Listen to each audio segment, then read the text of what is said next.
エアコンを正しく使えば快適な暮らしが実現します。ポイントを見ていきましょう。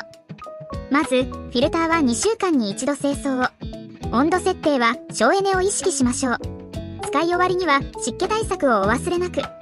エアコンが動かないときは、ブレーカーやリモコンの電池、フィルター汚れを確認してください。それでも治らないときは、管理会社に連絡しましょう。型番と症状を伝えるのがポイントです。賃貸物件のご相談は、インスタグラムのメッセージよりお待ちしております。